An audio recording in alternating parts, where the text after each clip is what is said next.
Late Show. I am your host, Stephen Colbert. Well, I see from the level of my Xanax bottle, it's been a week since the election of Donald Trump. Of course, he is not president yet. For the next few months, that's Barack Obama, who is... Nice of you to applaud for him, because he got the hell out of the country. He's 5,000 miles away in Athens, seen here getting a preview of what Washington will look like in 4 years. Meanwhile, it's nice. It's nice. Saves on maintenance. Meanwhile, speaking of crumbling ruins, Trump got some bad news today because here in New York City, residents of 3 apartment buildings have voted to take the name Trump Place off of their buildings.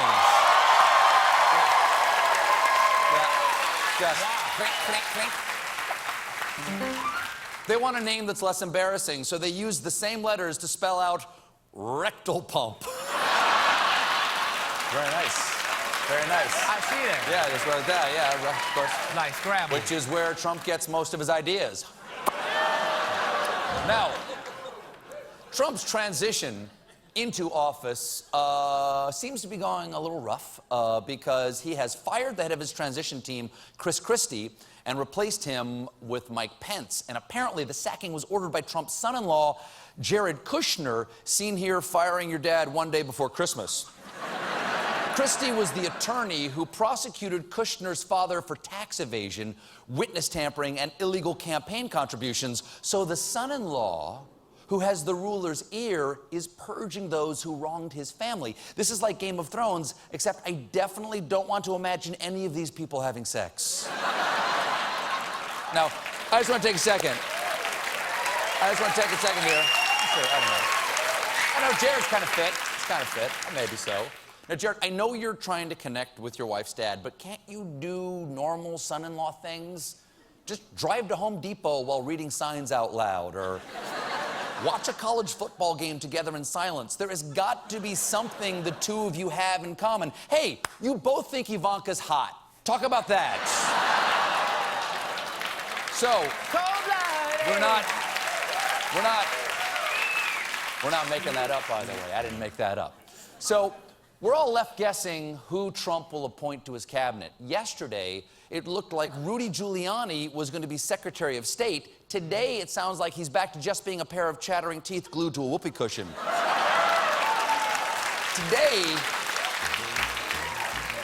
Today, there's speculation that Trump's Attorney General could be his former enemy, Ted Cruz, after Cruz was seen exiting Trump Tower yesterday. Apparently, reporters are just hanging around the lobby of Trump Tower making guesses based on who walks in and out the door.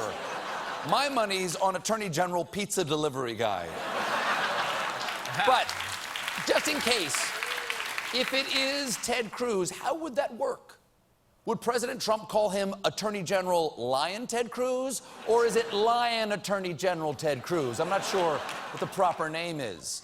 Either way, as Attorney General, Cruz could finally get to the bottom of just why his dad killed JFK. Gotta find out. He's the man. Now, today, Donald Trump assured the public things are under control through his official spokes-Twitter saying, "Very organized process taking place as I decide on my cabinet and many other positions. I am the only one who knows who the finalists are." Yes, Trump. Only Trump. Only Trump the Magnificent knows who the finalists are. He's going to reveal the winners in a dramatic ceremony in the Rose Garden. Rudy Giuliani, you're here for the right reasons. Will you accept this State Department?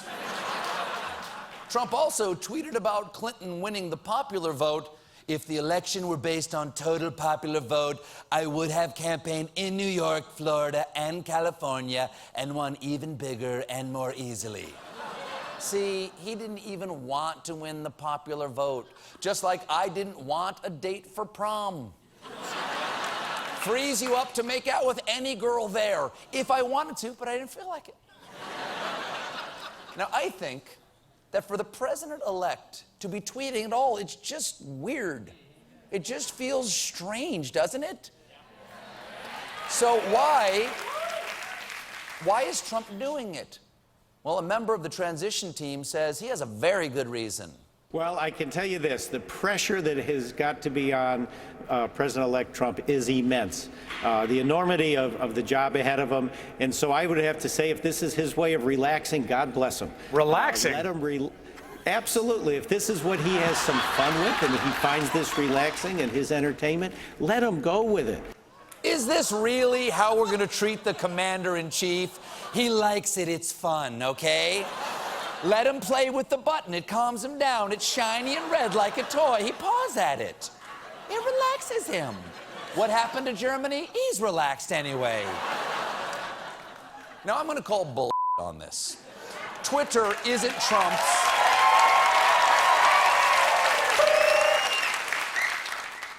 Twitter isn't Trump's entertainment. It's his way around the press. And Trump isn't just ducking the press online. He's also ditching them in the real world. You see, as the president-elect, Donald Trump is supposed to remain with what's called a protective press pool, which exists to document the movements of the president, particularly if there's something unexpected or significant happening. Reporters need to be with the president in case something catastrophic happens. I'm sorry, in case something else catastrophic happens. But yesterday, Donald Trump, we're clapping for catastrophe.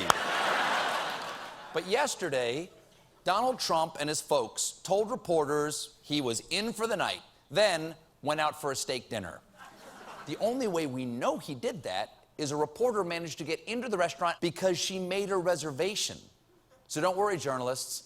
You will have access to the president. Just take this buzzer and go browse Barnes & Noble for a while. It'll vibrate when your democracy is ready. Well,